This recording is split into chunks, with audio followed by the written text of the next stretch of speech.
하나님 말씀 마태복음 5장 5절 읽겠습니다. 마태복음 5장 5절입니다. 온유한 자는 복이 있나니 그들이 땅을 기업으로 받을 것이며. 한 번 더 읽겠습니다. 온유한 자는 복이 있나니 그들이 땅을 기업으로 받을 것이며.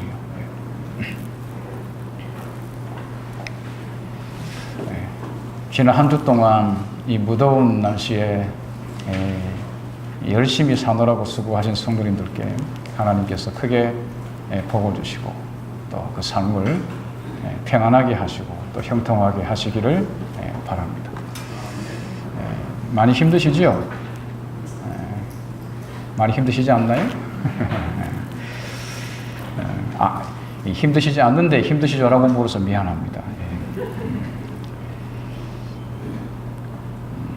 우리 가운데 이렇게 직장 다니시는 분들이 있습니다. 이미 직장을 다 졸업을 하시고 이제 연금 생활하시는 분들도 있습니다만은 지금도 여전히 이렇게 바깥에 가서 상사를 모시고 또 함께 일하는 사람들이 있습니다. 우리 청년들도 앞으로 뭐 그럴 수 있고요. 좀 이래 높은 사람들하고 상사가 있다 보면 갈등이 생길 수 있습니다. 그렇죠, 그죠? 갈등이 생길 수 있습니다. 작년 7월에 나온 것인데요. 잡코리아에서 직장인 567명을 대상으로 설문조사한 것입니다. 직장인 가운데 대부분이죠. 95.8%가 상사와 갈등한 경험이 있다. 그렇게 이야기했습니다. 주로 이 갈등하는 원인이 뭔가 봤더니 이 상사가 일관성이 없는 업무를 지시한다는 거예요. 이 일 하라 했다가 뭐 갑자기 또 이 일 하고 있는데 저 일 하라고 했다가 뭐 이런 경우라든지, 그 다음에 업무 범위를 넘어난 지시를 한다는 것이죠. 넘어가. 지금 내가 하고 있는 일이 있으나 맡은 일이, 근데 그거와 상관없는 다른 일을 또 이렇게 시킨다는 것입니다. 뭐 그런 것들 때문에 상사와 이렇게 이 갈등을 겪는다. 그렇게 얘기했습니다. 또 성격 차이 때문에도 갈등을 겪겠죠. 뭐 이것은 직장 상사뿐만이 아니라 가정에서도 이렇게 많이 겪습니다. 부모가 다르고 또 부부가 다르고 또 아이들도 다 달라요. 닮은 듯 하면서도 다른 것들이 다 또 있습니다. 그 외에 여러 가지 갈등의 요인들이 있습니다. 교회 안에서도 좀 안타깝지만 우리가 받아들여야 하는 이 신자들 사이에 갈등이 생길 수 있나요? 있습니다. 교회를 하다 보면 뭐 서로 일이 겹친다든지, 별로 나는 안 하고 싶은데 해야 된다든지, 뭐 이런 것이 생길 수도 있고요. 각자 자기에게 주어진 일들을 우리가 최선을 다하지 않을 때 우리 갈등이 생길 수도 있습니다. 이 직장인들은 이렇게 이 상사와의 갈등이 생겼을 때 어떻게 할 것 같습니까? 직장 상사들에게 이렇게 사이다 복수하는 게 있답니다. 사이다가 뭔지 아세요? 마시는 거잖아요. 근데 이게 마시면 시원하다고 그래서 어떤 사람들의 말이나 어떤 사람의 행동을 요새 젊은 사람들은 사이다 같아 그렇게 말을 합니다. 여기 이 그림은 뭐냐 하면 이 못되고 그리고 아주 힘들게 하는 상사에게 커피를 대접하는 척 하면서 거기다가 근데 직장 상사는 어떻게 먹을까요? 뭐 이런 일이 혹시 우리 가운데 있는지 모르겠습니다. 어떻게 복수하냐면 좀 대부분 다 좀 뭐라고 할까요? 좀 소심한 편입니다, 사실. 이렇게 연락하거나 질문하면 못 들은 척 무시하는 것입니다. 그럴 수 있죠, 그죠? 서로 이렇게 관계가 안 좋아요. 그러면 뭐라고 하면 들었는데도 뭐 한 척 한다고요? 못 들은 척, 뭐 이래라 저래라 하면 못 들은 척, 그냥 딴 일 못 하는 것처럼 이렇게 해가지고 무시하는 것입니다. 해보셨죠? 대답을 안 하시네. 우리 신자들 안 그런 모양입니다. 업무 지시와 관련해서 짜증날 만큼 질문하는 거예요. 이 상사한테 계속 질문해서 상사를 짜증나게 하는 것입니다. 그 다음에 그 상사의 단점을 소문내 가지고 나쁜 평판 만드는 것입니다. 우리도 그럴 수 있나요? 만약에 누가 이 갈등이 생기면 그 사람에 대하여 나쁜 이야기를 자꾸 주변에서 이렇게 퍼뜨리는 것이죠.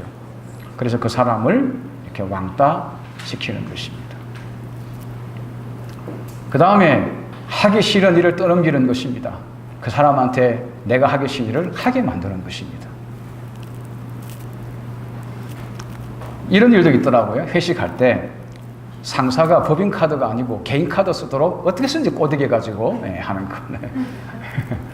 이런 일도 있습니다. 그 다음에 고의로 무시하기, 인사 안 하고 지나가는 것입니다. 그 다음에 대놓고 막 대드는 것입니다. 그런 경우도 잘릴 걸 막 그냥 막 딸리든지 말든지 그런 사람도 있습니다.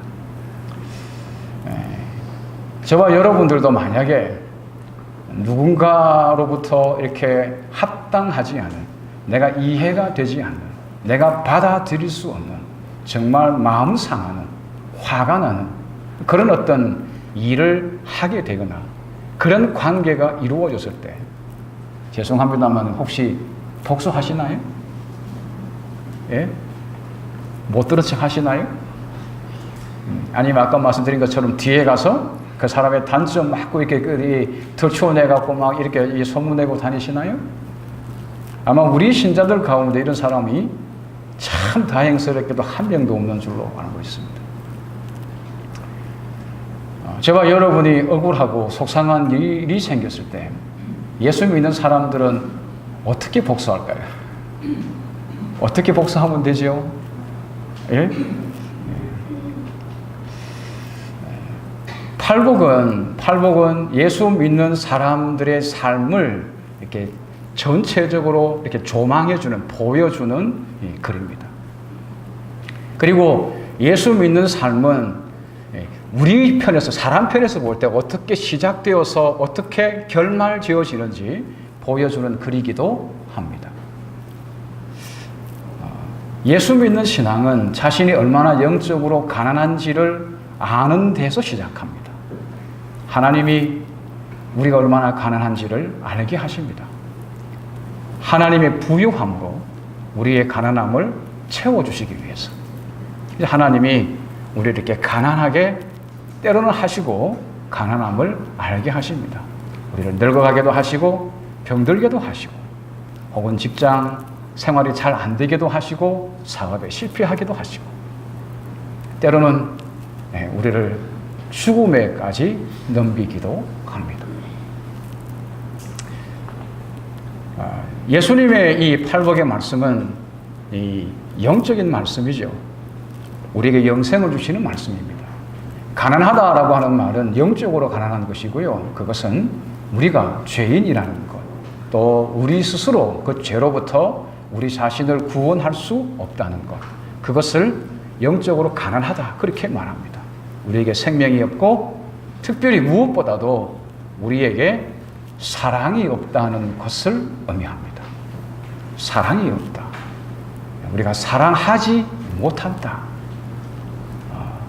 우리가 하는 사랑은 그를 위한 사랑이 아니고 나를 위한 사랑이다. 그런 이야기죠. 우리에게 진짜 사랑이 없다. 그것이 우리의 가난한 겁니다. 그걸 죄인이다 혹은 의가 없다 이렇게 말하기도 합니다. 그리고 이 그리스도인들은 자신의 가난함을 알고 난 이후에 웁니다. 그래서 이 운다는 말, 이 우는 것은 누가 나를 괴롭혀서 우는 것이 아니라 내 속에 있는 죄를 보고 절망스러워서 우는 것입니다. 아, 내 속에 사랑이 없구나. 아, 내가 스스로 사랑할 수 없구나. 이 사실을 알고 그것 때문에 울어도 그냥 우는 게 아니고 대성통곡하고 창자가 끊어지듯이 그렇게 우는 것을 뜻합니다.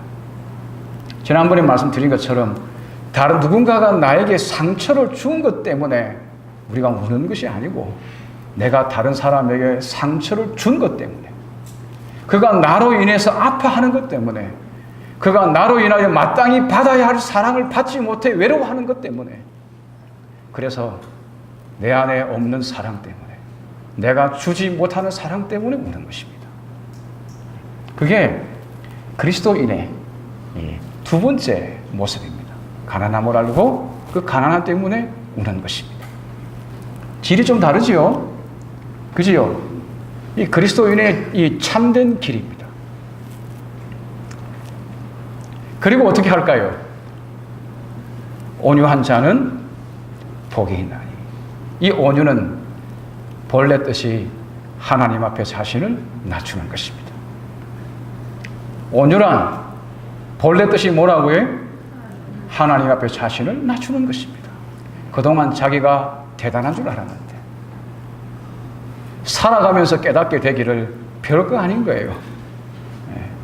늙어가기도 하지요. 무엇보다도 우리 안에 사랑이 없어요.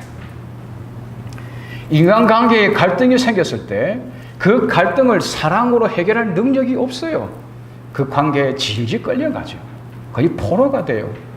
우리가 해결할 수 있는 인간관계를 넘어서는 유일한 방법은 그 관계를 끊는 것입니다. 그렇지 않나요?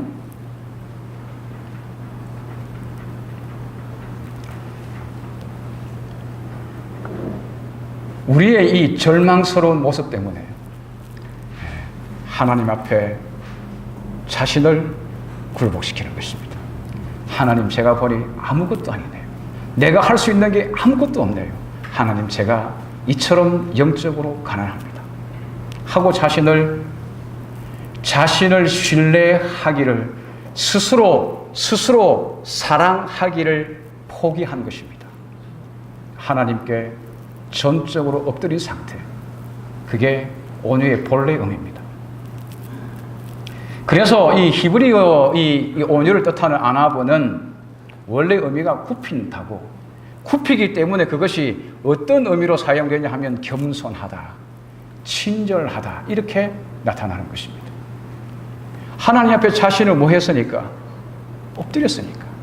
굴복시켰으니까.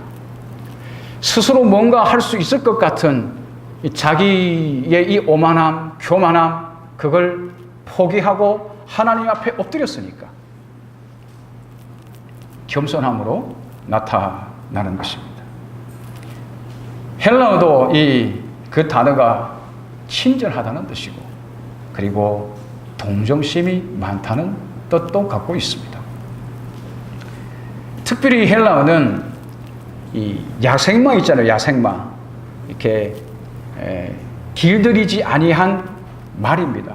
그 말을 주인이 이렇게 길들여서 주인의 손에 이제는 완전히 주인이 이렇게 이 하라는 대로 움직이는 상태가 된 것, 그것을 온유라고 말합니다. 그러니까 온유는 무슨 뜻이에요? 내 뜻대로, 내 고집대로, 내 성향대로 내가 화가 난다고 해서 그대로 다 하지 아니하고 하나님 앞에 자신을 전적으로 굴복시켜서 하나님이 나를 원하시는 대로 사용할 수 있는 상태, 그것을 온유라고 말합니다. 그렇기 때문에 이 온유는 하나님과 사람 앞에서 겸손함과 그리고 동정과 그리고 부드러움으로 나타납니다. 언젠가 제가 말씀을 드린 적이 있습니다. 오늘날 많이 배운, 대단히 죄송합니다만은 많이 배운 교양 있는 사람들의 겸손과 그리스도인의 겸손은 어떻게 차이가 있습니까? 세상에서 많이 배운 교양이 있는 사람들의 겸손과 예수 믿는 사람의 겸손은 어떻게 차이가 있습니까? 세상에서도 이렇게 곡식이 익으면 고개를 숙인다 합니다. 그래서 많이 배운 사람들은 이렇게 겸손한 모습을 보입니다. 그러나 제가 아는 한 하나님 앞에서 자기를 포기한 자에게서 나타나는 겸손과 단지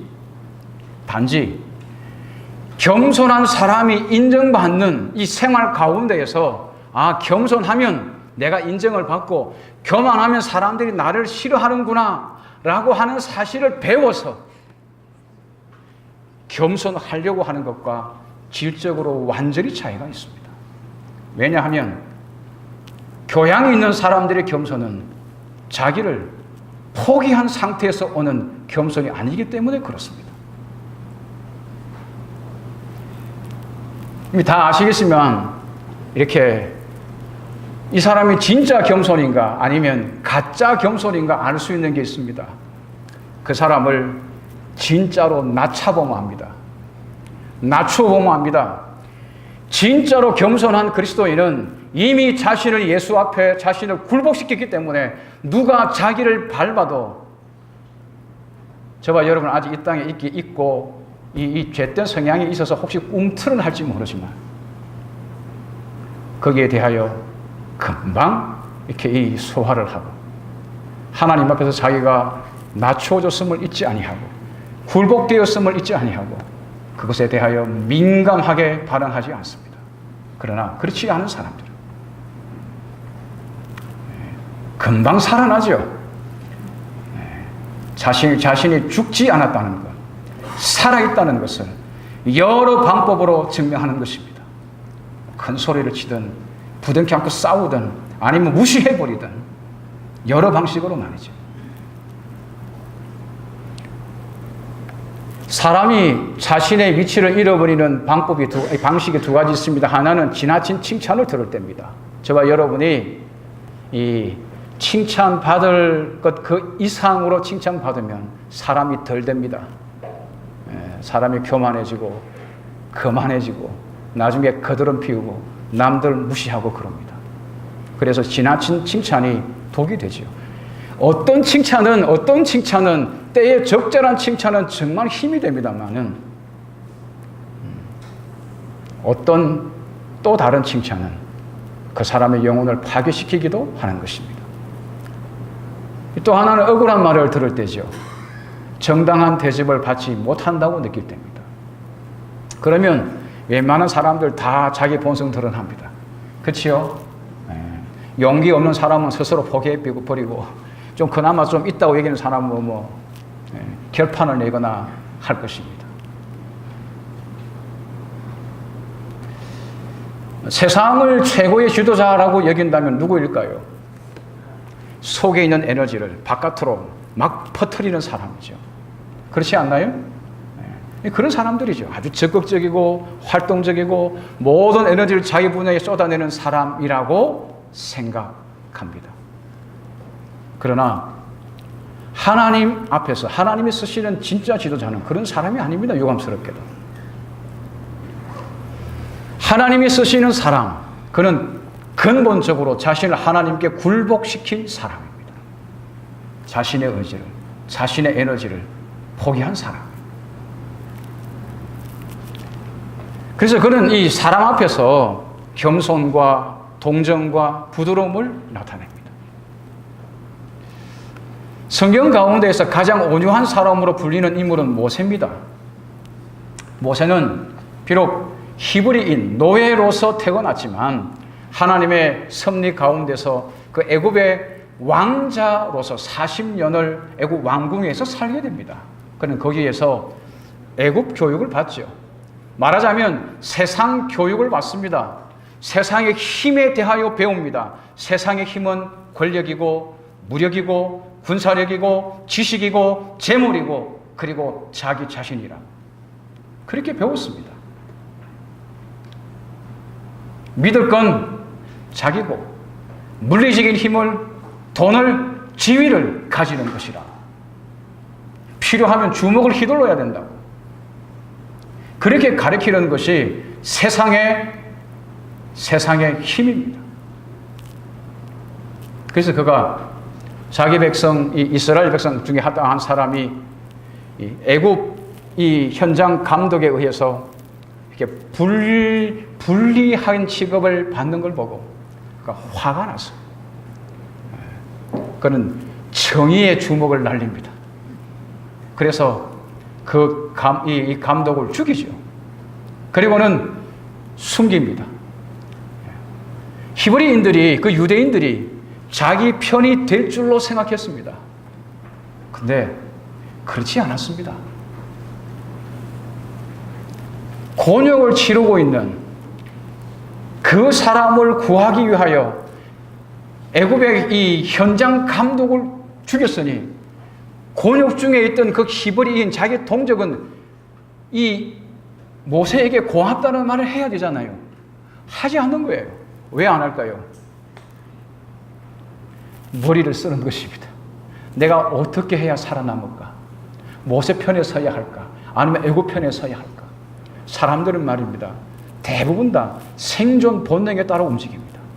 정의를 따라 움직이는 것이 아니고 살고 싶은 욕망을 따라 행합니다. 깜짝 놀랐어요. 자기는 자기 백성을 위하여 무력을 행사했습니다. 그런데 무력을 행사한 자기를 인정하지 않는 사람이 자기 백성인 것입니다. 쫓겨나서 광야에서 40년을 보냅니다. 거기서 하나님 나라의 힘을 배웁니다. 하나님 나라의 힘은 내가 아무리 돈이 많고 아무리 배운 것이 많고 아무리 젊은 힘이 있다 할지라도 이걸 다 하나님 앞에 뭐 하는 거예요? 굴복시키는 것입니다. 내 스스로 무엇인가 할 수 있다는 사실을 포기하는 것입니다. 하나님께 굴복하는 것이죠. 40년 동안 양을 치면서 그것을 배웠습니다. 그리고 하나님이 그를 부르십니다. 모세야. 하나님, 제가 여기 있습니다. 하나님이 이렇게 말씀하십니다. 이리로 가까이 오지 말라. 네가 선 곳은 거룩한 땅이니 내 발에서 신을 벗으라. 하나님이 이 떨기나무에 이게 불이 임하게 하시고 거기 임하셨는데 그쪽으로 모세가 가까이 왔을 때 하나님이 그렇게 말씀하신 것입니다. 가까이 오지 말라. 네가 선 곳은 거룩한 땅이니 내 발에서 뭐 하라고요? 신을 벗으라. 이 동양에서 이 근동에서 신을 벗는다는 말은 항복을 뜻합니다. 뭘 뜻한다고요? 항복을 뜻합니다. 하나님이 모세를 쓰고자 할 때, 이스라엘 백성을 구원하고자 할 때 하나님이 그에게 맨 먼저 자격 요건으로 요구한 것이 굴복입니다. 항복입니다. 하나님, 제가 할 수 있는 게 하나도 없습니다. 내가 애굽에서 받았던 그 교육 다 필요 없습니다. 내가 갖고 있는 지식 다 필요 없습니다. 내가 갖고 있는 재산 다 필요 없습니다. 내가 갖고 있는 경험 아무 쓸데 없습니다. 오직 하나님의 일을 이루시는 이는 나를 부르신 당신입니다. 자신을 항복하는 것입니다. 사랑하는 성도 여러분, 하나님 앞에서 하나님이 쓰시는 사람, 그의 첫 번째 그리고 최고의 자질은 온유입니다. 자신을 하나님 앞에 굴복시키는 사람을 하나님이 쓰십니다. 민수기 12장에 가면 모세의 권위를 도전하는 자기 형 그리고 누나 이야기가 나옵니다. 모세가 영적 지도자로 이스라엘 백성들을 이 애굽에서 구원해내서 가나안으로 데려가고 있잖아요. 근데 모세가 그의 장인 이드로의 말을 듣고 70인 장로를 세우는데 자기들하고 언어를 안 한 거예요. 제가 목회해 보니까 직원의 언어 안 해갖고 생기는 문제 많습니다. 그리고 목사도 처음에는 경험도 없고 그래가지고 곤란한 지경을 당할 때도 많고, 우리 신자들이 물론 이게 자신이 속해 있다, 그리고 이 속해 있으므로 나에게도 어떤 이렇게 언어할 기회를 달라, 발언의 기회를 달라, 선택의 권리가 있다. 그건 좋은 거예요. 나쁜 게 아니에요. 근데 어쨌든 이 아론과 미리암이 반감을 가지고 모세의 권위에 저항을 했습니다. 그러면서 뭐라고 이야기하느냐면 뒤로 모세를 비방하는 것입니다. 모세가 아브라함의 후손과 결혼하지 아니하고 이 이방 여인과 결혼했다 하고는 이제 모세를 비방하기 시작하는 것입니다. 그리고 이렇게 말합니다. 여호와께서 모세와만 말씀하셨느냐 우리와도 말씀하지 아니하셨느냐. 우리도 충분히 역할을 했다는 것이지요. 근데 왜 우리 빼고 70인 세우냐 그 말입니다. 모세 몰아내고 나를 세워달라 뭐 이런 이야기입니다. 모세가 어떻게 했을 것 같습니까? 예? 모세가 어떻게 했을 것 같습니까? 그 다음 구절 12장 3절입니다. 같이 읽어보겠습니다. 시작. 이 사람 모세는 온유함이 지면의 모든 사람보다 더하니라. 땅 위에 살고 있는 모든 사람보다 모세의 온유함이 뭐하다고요? 더하다. 모세가 얼마나 온유한지 그들 가운데 최고다 그렇게 이야기했어요. 성경 읽어보면 참 이상합니다. 모세가 결혼했던 이 시브라는 그의 장인 이드로는 미디안 족속인데 아브라함의 후손입니다. 근데 모세는 이 이야기를 안 합니다. 변호도 안 하고 변명도 하지 않고 설명도 안 합니다. 뭐도 안 할까요? 저게 내 권위에 도전했다고, 하나님이 세운 권위에 도전했다고 싸우지도 않습니다. 어떻게 대해요? 온유하게 대하는 것입니다. 그를 불쌍히 여기고, 그리고 겸손하게, 그리고 그를 부드럽게 대하는 것입니다. 사랑하는 성도 여러분, 모세가 이스라엘의 지도자로 이렇게 인정된 하나님이 세운 첫 번째 이유는, 가장 중요한 이유는 그의 온유함 때문입니다. 잘 아는 구절인데 야고보서 1장 19절에 있는 말씀을 함께 읽어보겠습니다. 같이 읽어보겠습니다. 시작. 내 사랑하는 형제들아 너희가 알지니 사람마다 듣기는 속히 하고 말하기는 더디하며 성내기도 더디하라. 아무 말이나 잘 듣는데 속히 하라는 이야기가 아니죠. 이렇게 전화로 사기치는데 이런데 그냥 속히 들어가고 돈 난리라 이런 이야기는 아닙니다. 그죠? 하나님이 주시는 옳은 말씀을 듣는데 옳게 하라는 이 속히 하라는 이야기죠. 그리고 말하기는 뭐 하고요? 아무리 내가 갖고 아는 게 옳다고 하더라도 조심스럽게 말하고 두려움과 떨림으로 구원을 전하고, 그리고 성내기도 뭐 하라고요? 더디하라. 오래 참는다는 말이 코가 길다고 그랬잖아요. 오래 참는다는 말이 무슨 뜻이라고요? 코가 길어요. 코끝에서 콧김이 나는데 이 얼마나 잘 오래 참는지 코에서 콧김이 한참 있어야 나오는 거예요.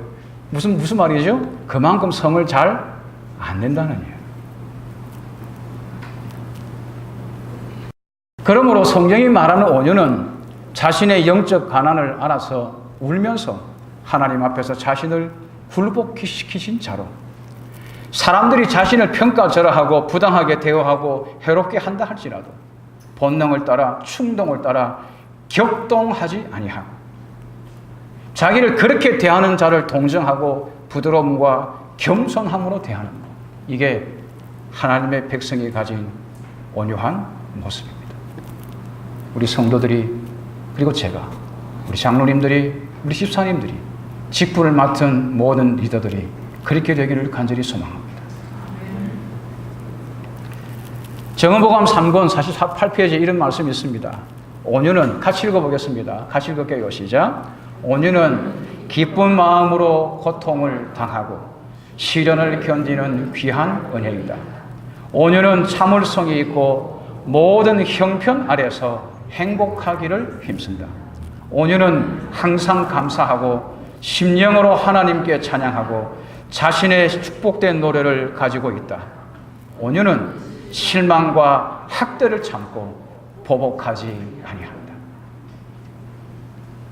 온유는 실망과 학대를 참고 뭐 하지 않는다고요? 보복하지 아니한다. 교회정은 2권 630페이지입니다. 이것도 같이 읽겠습니다. 시작. 부드럽고 용서할 줄 알며 욕을 먹으나 욕하지 않고 겸손히 배우는 정신을 나타내는 자, 자신을 높이지 아니하는 온유한 자는 복이 있나니 저희가 땅을 기업으로 받을 것이다. 여기서 있는 말하는 땅은 하나님이 주신다고 하신 약속의 땅입니다. 요 센텀 땅 말고요. 이 땅도 주면 좋겠는데 이 땅 말고 하나님이 주시겠다고 하신 새 땅, 하나님의 땅, 주님의 나라.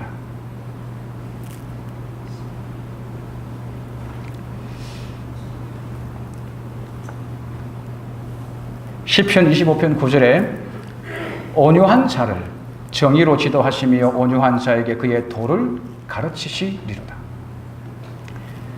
하나님이 쓰시는 사람은 그 근본 자질이 온유함이기 때문에 하나님이 그런 사람을 쓰시는 까닭은 말씀을 가르쳐서 이렇게 이끌면 그 말씀대로 행할 것이기 때문에 그렇습니다. 자신을 굴복시키지 않은 사람은 자꾸 거기다가 자기 생각도 하고 자기 고집도 하고 자기 경험도 하고 하나님 그건 아닌 것 같은데 내 생각은요 세상 보니까요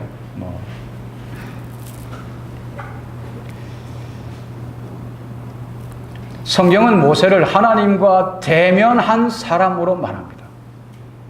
모세가 하나님과 대면하여 말씀을 나누었던 이유는 그가 온유한 사람이었기 때문에 그렇습니다.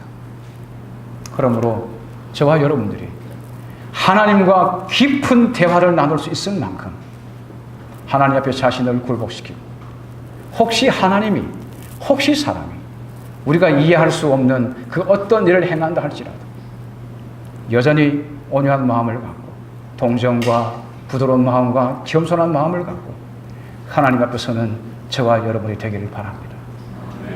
그럴 때 하나님이 자기 속을 털어놓고 더 깊은 그리고 더 크고 넓은 하나님의 뜻을 우리에게 지도하실 것입니다. 온유하면 예수님의 온유를 생각하지 않을 수가 없죠. 누가복음 9장에 보면 한 번은 이런 일이 있었습니다.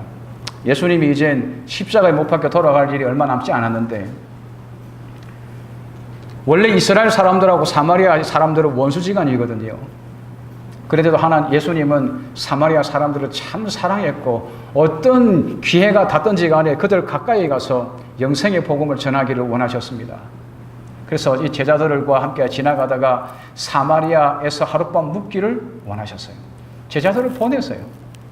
이 동네에서 우리 예수님하고 하룻밤 묵어야겠다. 사마리아인들이 어떻게 했을까요? 안 한다. 싫다. 너가 우리 싫어하잖아. 너가 하고 우리 원수지간이잖아. 근데 우리한테 뭐라고? 택도 없다. 길바닥에 살든지 우리는 모른다. 그렇게 이야기한 거예요. 그러니까 얼마나 화가 났어요. 누가요? 제자들이. 예수님께 왔어요. 예수님, 당신이 하늘에 능력을 발휘해서 벼락이 떨어지고 천둥이 치고 해서 그 못된 인간 그냥 그 자리에 죽게 해주세요. 그렇게 이야기한 거예요. 화가 나가지고 막 견디지 못하는 거죠. 예수님이 뭐라고 말씀하신지 아십니까? 누가복음 9장 55절 나뇌주라 해갖고 성경 맨 밑에 보면 이렇게 기록되어 있습니다. 무슨 정신으로 말하는지 모르는구나 그랬어요. 무슨 말입니까? 니 미쳤나? 니 정신 나갔냐? 예수님이 그렇게 말씀하셨어요. 제자들한테.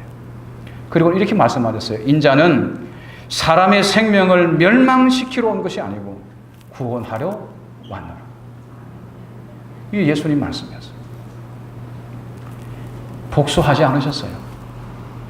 보복하지 않으셨어요. 부당한 대우를 받았다고 화가 나서 엎으려고 하지 않았어요. 이게 누가복음 9장 거의 마지막 절이거든요. 10장에서 예수님이 이렇게 말씀하십니다. 선한 사마리아인의 이야기를 하십니다. 비유 있잖아요. 강도 만난 어떤 유대인이 있는데 죽어가는 그 강도를 동족 유대인들은 다 그냥 지나쳤어요. 제사장도 지나가고 레위인도 지나갔어요. 근데 사마리아 사람은 그를 불쌍히 여겨 그를 돕는데 모든 걸 다 투자한 그런 좋은 사람으로 비유해서 말씀하셨어요. 비유해서 사마리아 사람을 나쁜 놈으로 묘사하지 않고 구장 끝에서 사마리아 사람이 자기를 그렇게 부당하게 대하고 못되게 여행했는데도 예수님은 10장에서 비유를 말씀하시며 선한 사마리아인 그렇게 말씀하시는 것입니다. 그리고 10장에 보면 70인을 이렇게 70명을 불러서 둘씩 짝을 지어 보낼 때 어디도 보냈을까요? 사마리아 그 가지 마라 그 인간들 그리 하지 않았어요. 거기도 보내셨어요. 그리스도의 영생의 복음을 듣게 하셨어요. 10명의 나병 환자가 고침을 받은 이야기가 나옵니다. 그 가운데 한 명이 예수께 와서 감사합니다. 한 그들이 다 사마리아 사람들입니다. 그들을 10명 다 고쳐줬어요. 감사하는 사람 한 명밖에 없는데 다 그들은 누구라고요? 자기를 받아들이지 아니하고 자기에게 불친절하게 행한 사마리아인들을 예수님이 그렇게 후하게 대접하셨어요.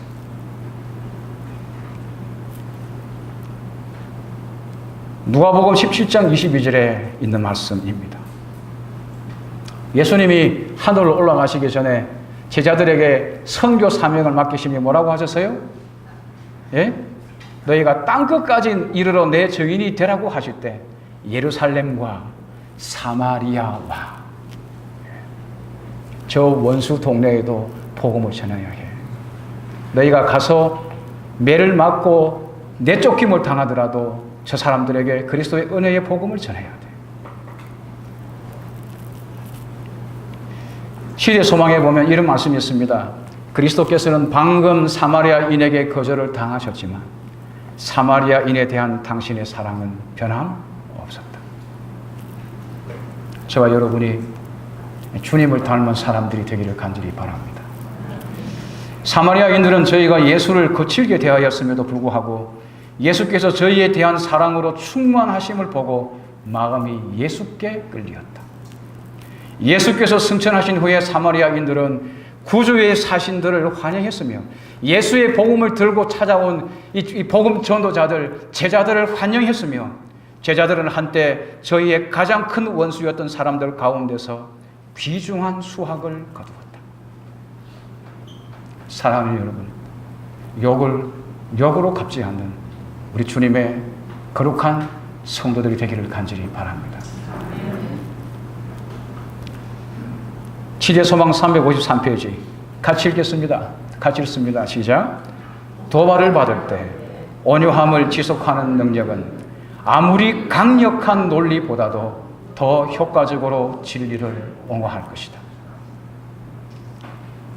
그리스도의 진리를 가장 강력하게 세상에 증거하는 우리 주님의 온유한 성도들이 되기를 간절히 바랍니다. 주님이 십자가에서 돌아가실 때 욕을 당하셨지만 맞대어 욕하지 아니하셨습니다. 그리고 위협하지 아니하셨습니다. 하나님께 맡기셨죠. 이사야 53장 7절에 보면 그가 곤욕을 당하여 괴로울 때에도 그의 입을 열지 않았다. 그렇게 말하고 있습니다. 누가복음 23장 34절에는 예수님을 이렇게 죽이기 위하여 창으로 이렇게 예수님의 허리를 찌르는 로마 병정들을 바라보며 이렇게 말씀하셨어요. 아버지, 저들을 사하여 주십시오. 자기들이 하는 것을 알지 못합니다. 하나님, 저 사람이 자기가 무슨 일을 하고 있는지 모르네요. 저들을 용서해 주십시오. 저 사람이 자기가 무슨 일을 하고 있는지 안다면 절대로 저렇게 안 할 텐데 하나님, 저 사람이 저렇게 정신 나간 일을 하는 거 보니까 진짜로 정신 나간 것 같습니다. 하나님, 불쌍히 여기시고 용서해 주십시오. 저와 여러분이 부당한 일을 당하고 억울한 일을 당할 때 그를 사랑함으로 그렇게 말할 수 있고 기도할 수 있는 우리 성도들이 됐으면 참 좋겠습니다. 저의 고백이기도 합니다. 제가 오늘 여기 이만큼이라도 있는 까닭은 주의 온유하심 때문입니다. 그분이 저를 막대하지 않으셨기 때문에 제가 여기 있습니다. 제가 헌물이 많고 죄가 많을 때 그분은 저를 나의 허물과 죄를 따라 대하지 않으셨기 때문에 제가 여기 이 자리에 있습니다. 그의 온유함이 저를 이만큼 크게 하신 것입니다. 사랑하는 성도 여러분, 주님이 우리를 향하여 얼마나 온유하신지를 깨닫게 되길 바랍니다. 우리도 사람들에게 그 온유함을 나타낼 수 있는 저와 여러분이 됐으면 참 좋겠습니다. 마태복음 5장 5절에 있는 말씀 같이 읽겠습니다. 시작. 온유한 자는 복이 있나니 그들이 땅을 기업으로 받을 것이며. 짐승들 있잖아요. 이렇게 짐승들 있지 않습니까? 칼 마르크스 다 아시죠? 이 공산주의 이론의 창시자 혹은 실천가 그렇게 말할 수 있습니다. 그가 내세운 대표적인 이 단어가 약육강식입니다. 강자는 살아남고 약자는 쇠퇴하거나 없어진다. 이게 공산주의 이론의 아주 중요한 원리입니다. 근데 생각해 보세요. 짐승들 가운데 강자가 살아남았습니까? 약자가 살아남았습니까? 예? 뭐 그게 뭐 사람이 다 이렇게 강한 짐승들은 다 때려 죽여서 그런지는 잘 모르겠습니다만은 어떻게 생각하세요? 강자가 살아남았습니까? 약자가 살아남았습니까? 예? 포악한 짐승들이 오랫동안 살아남아 있습니까? 아니면 순하고 사람과 가까이 있는 짐승들이 아직도 많이 살아남아 있습니까? 예? 후자입니다. 하나님 나라에서 하나님의 백성으로 또 하나님께서 쓰시는 하나님의 사람들 다 온유한 사람들임을 기억하시게 되기를 간절히 바랍니다. 근데 이 온유함이 그냥 이루어지지 않잖아요. 성경에 보면 그건 성령의 열매입니다. 하나님이 우리 안에서 그분이 일하셔서 이루시는 그분이 만들어내시는 열매입니다. 우리 힘으로 할 수 있는 게 아니에요.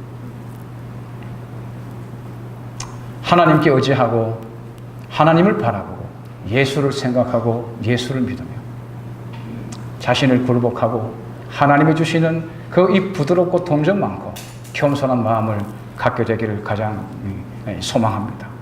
성화된 생애 14페이지에 같이 한번 읽어보겠습니다. 시작. 성화의 가장 고귀한 열매는 온유의 은사이다. 베드로서 3장 4절에 있는 말씀을 읽고 마치겠습니다. 베드로서 3장 4절입니다. 같이 읽고 마칠게요. 같이 읽습니다. 시작. 오직 마음의 숨은 사랑을 온유하고 안정한 심령에 섞지 아니할 것으로 하라. 이는 하나님 앞에 값진 것이니라. 하나님이 값지다고 여기는 이 온유함이 우리 성도들의 진정한 특성이 되기를 간절히 바라며 말씀을 마치겠습니다.